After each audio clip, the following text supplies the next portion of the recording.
Hello and welcome back to Scrolls. Today I'm going to be going over the pre-constructed decks to give people who will be joining us on Monday an idea of what it is they're going to be choosing from when they're presented with their 3-deck option.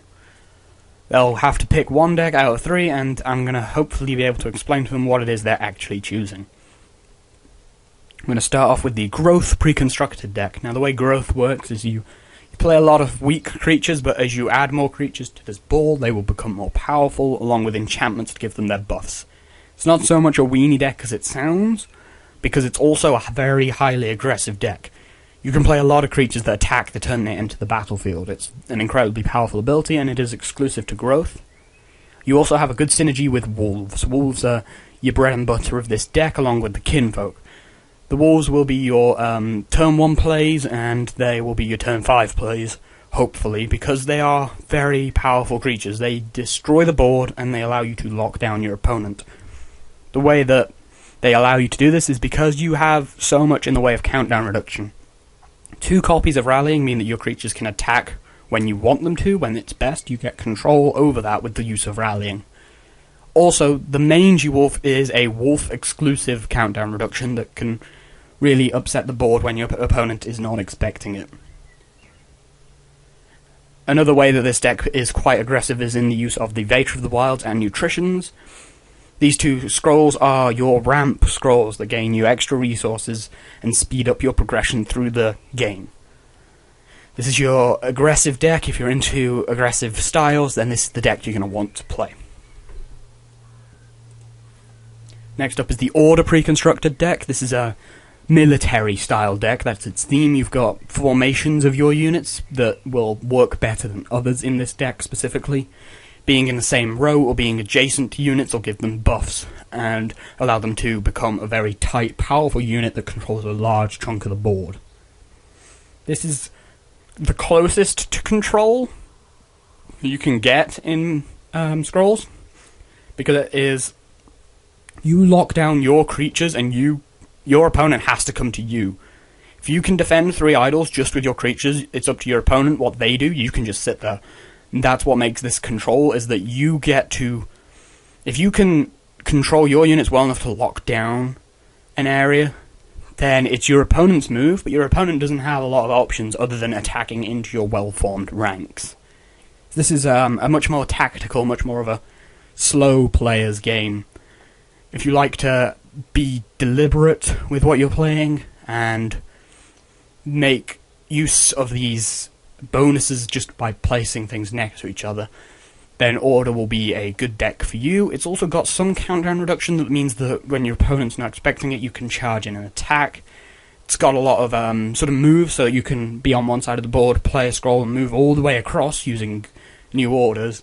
And you can lock down your opponents by increasing their countdown with scrolls like Frostwind and Thought Trap, as well as stop them from moving with Horn of Ages. This is a good deck, and they're all good decks, but this is one that is a very solid deck. You understand what you're doing with this deck quite easily. You've got a couple of heavy hitters in your Crossbowman, your Honourable General, and your Royal Vanguard that once you get those creatures to attack along with the rest of your army in a unified push, it's a very one-sided battle after that attack. Finally, we're going on to the Energy pre-constructed. This is where all your machinery, your direct damage, and all your ranged attacks are found. Ranged attacks negate the spiky attribute that you'll find on a lot of Order scrolls and some... I think it's 1 Growth scroll, and it's a very valuable attack to use. It's also really good in a mirror. If you're going energy against energy, then the card Rigged doesn't really do much against a ranged attack. It's also where you find your really big creatures that just, if they get a chance to attack, your opponent's going to be like, no. When you see an Iron Ogre punch through 3 things and then hit the idol on the other side, that is when your opponent's going to be thinking, what did I do wrong to allow that to happen? It's also got a lot of, this is where most of your attacking structures will be found. Structures that you play, they can't move, but they hit an area. They have an AoE attack. They can't do damage to idols, so a structure on its own is not going to win you the game. But with good placement, they can lock down areas of your opponent's board by delivering consistent damage. The use of the Destroyer and the Catapults of Goo to constantly be barraging your opponent's side of the board is invaluable, because it locks down so much space that your opponent can't move into without all of his units being ruined.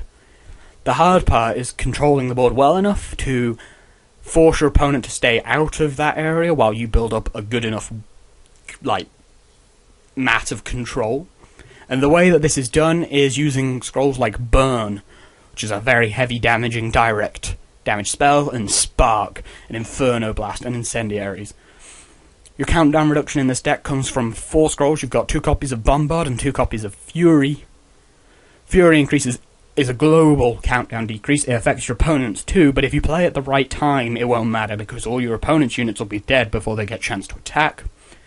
Bombard is also a global buff, global countdown decrease, but it only affects creatures with range, which almost certainly means only yours. Again, in a mirror match, playing Bombard can be risky, but as long as you make sure that you're killing your opponent's stuff before they get a chance to attack, you should be set. Hopefully that gives you everything you need to know about the 3 different precons that you get to choose from. Just to summarise, you've got Growth, which is your aggressive buff creatures, you've got Order, which is your controlling formation-based lockdown deck, and then you've got your Energy, which is your direct damage, your heavy hitters, and your AoE structures decks. Hopefully that gives you a good idea of what you want to choose when it comes to beta, and I can't wait to see you in game.